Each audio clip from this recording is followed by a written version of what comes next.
काल ने 4 भागों में बांट दिया और 4 भागों में बांटकर 4 खानी का निर्माण किया, अंडज, पिंडज, उक्मज और स्थवर। ये भूल है, ये एक बंधन हो गया। जीव निज स्वरूप को भूल गया, 4 खानी में पहले डाल दिया। पहले तो सत्पुरुष का अंश था स्वतंत्र, लेकिन 5 तत्वों का पिंजड़ा देकर इसको डाला और साथ साथ 4 खानी बना दी।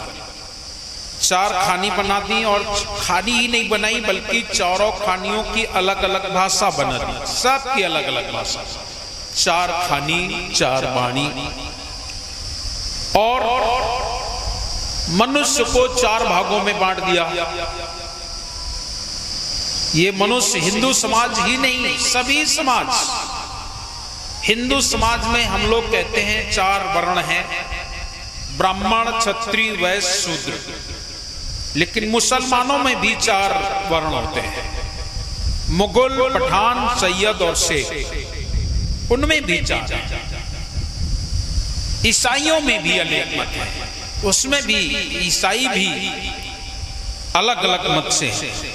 तो 4 खानी 4 वाणी 4 वर्ण बना दिए गए और 4 वर्ण बना करके ऐसा इंसान को, हर को, सबको, ऐसा ना सोचो कि हम लोग हिंदू समाज के लोग ही लड़ते हैं, मुसलमान भी लड़ते हैं। उनमें बहुत बड़ा विवाद है मुसलमानों में, और वो लोग इतना लड़ते हैं। एक लोग जब वो उनका निकलता है, हम लोग जुलूस कहते हैं लेकिन वो लोग ताजिया कहते हैं, तो वो इतना नाराज होते हैं, अपने शरीर पर कोड़े बरसाते हैं और हाय उससे हम ना हुए, हाय उससे हम ना हुए, ऐसा कहते हैं, मारते हैं अपने आप को। मतलब समझते हो? इनमें शिया और सुन्नी 2 का विवाद है।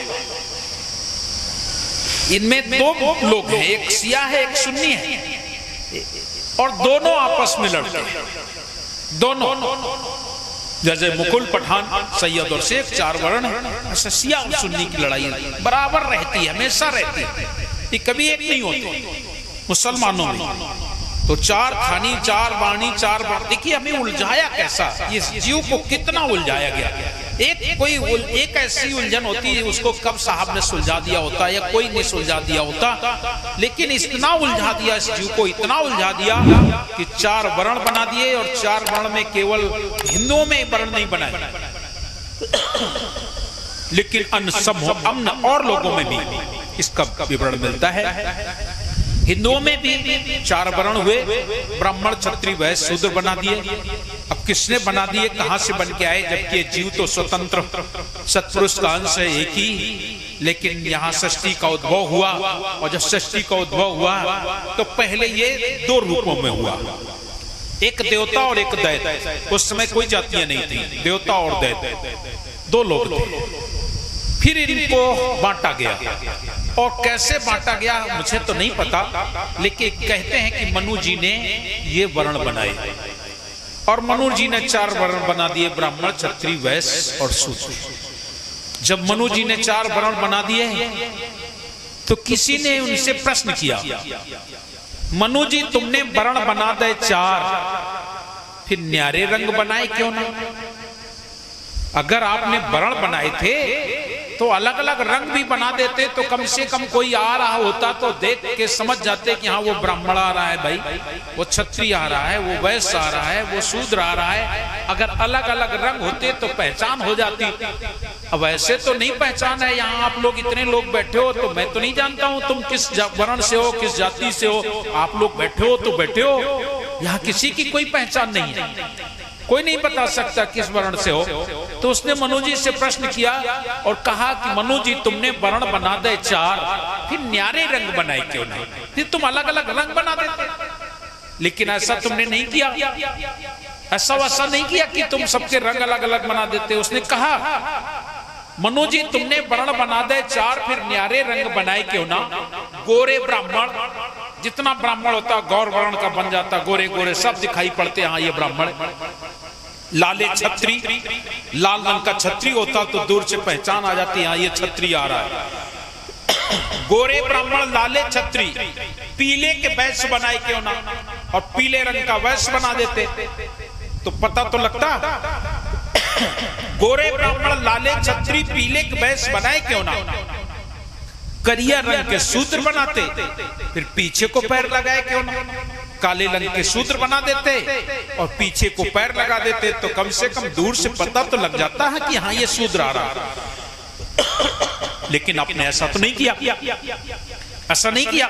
कैसे पहचान होती कौन ब्राह्मण, कौन क्षत्रिय, कौन वैश्य, कौन शूद्र? बड़ा विचित्र हुआ ये कैसा संसार।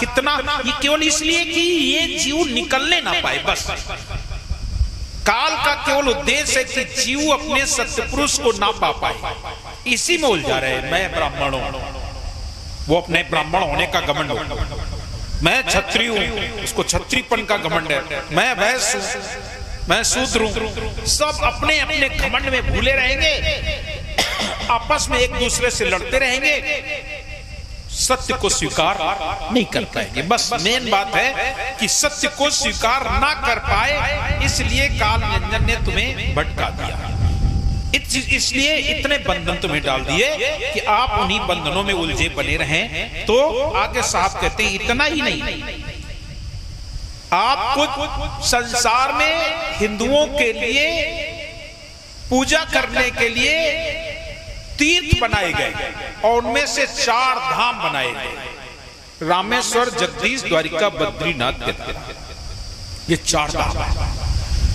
और इन 4 धाम में ही नहीं, चारों धाम अलग अलग, रामेश्वर, जगदीश, द्वारिका, बद्रीनाथ, ये 4 धाम।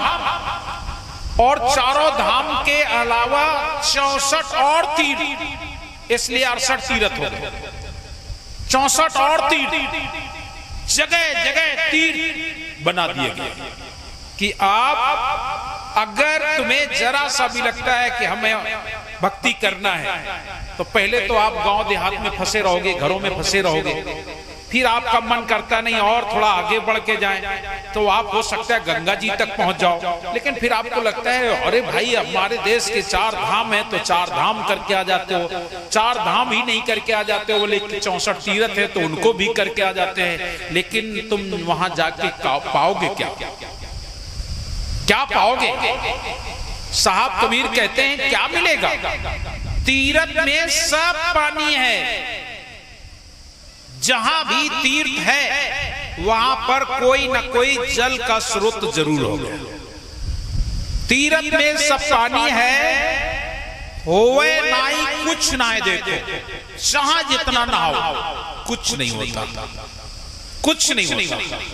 आप किसी भी जल में सोचो कि उस जल में जाके नहा लेंगे, पाप कट जाएंगे।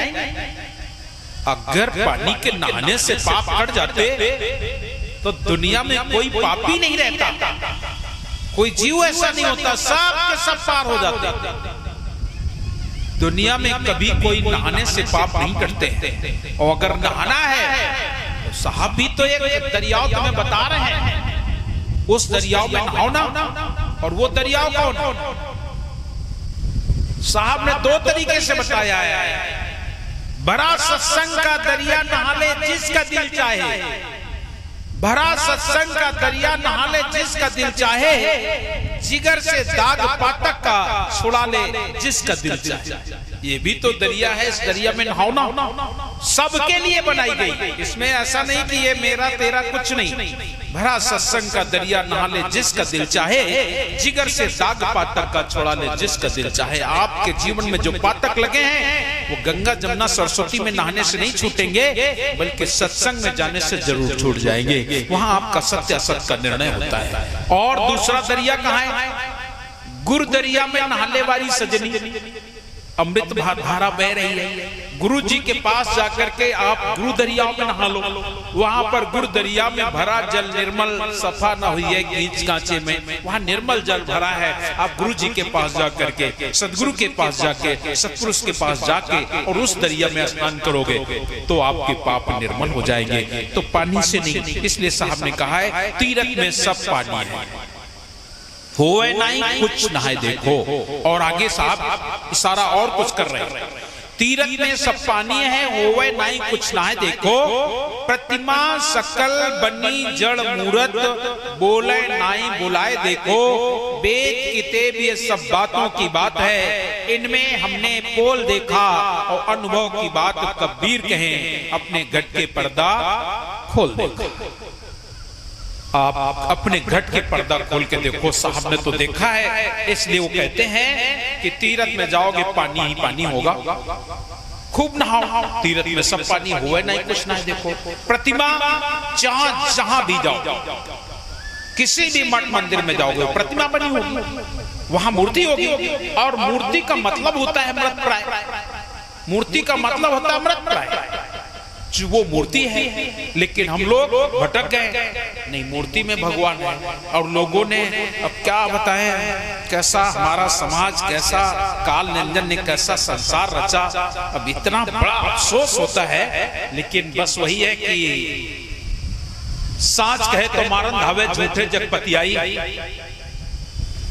ऐसे ऐसे हमारे विद्वान हुए और ऐसे ऐसे संत हुए जिन्होंने मूर्ति में प्राण प्रतिष्ठा कर दी।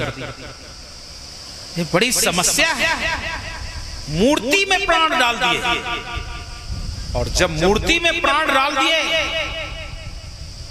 भोली भाली जनता कहती है अब तो इन्होंने प्राण डाल दिए हैं, अब तो पूजा करने चाहिए। जब मूर्ति में प्राण हो गए, तुम मूर्ति में प्राण डाल सकते हो, तब जब तुम्हारे बाबा मरे थे तो कहां चले गए थे? प्राण निकल गए थे तो उनके प्राणों को उस मृतक शरीर में भी तो तुम प्रवेश कर सकते हो। जब एक पत्थर में तुम एक पत्थर की मूर्ति में प्राण डाल सकते हो, तो जो कोई दादा चाचा काका मर गया है तो उसमें भी तो प्राण डाले जा सकते हैं। देखिए कबीर पंथ मूर्ति का विरोधी नहीं है, मैं आपको पहले बता देता हूं। लेकिन जब तुम कह देते हो कि मूर्ति में प्राण डाल दिए गए, इसका विरोध है। किसी भी मूर्ति को बनाने के लिए कबीर पंथ में कोई मनाही नहीं है कि आप मूर्ति ना बनाएं या मूर्ति को स्थापना ना करें।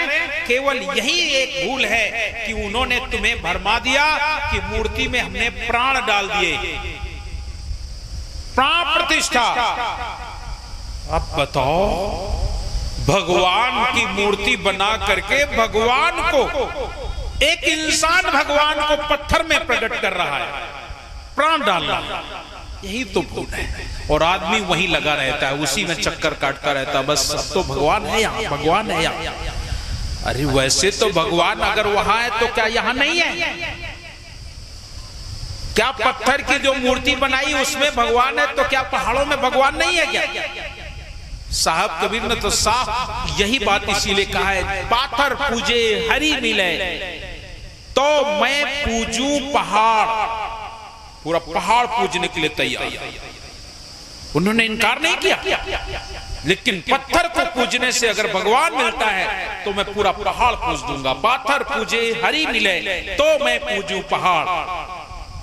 घर की चाकी को न पूजे, पीस खाए संसार।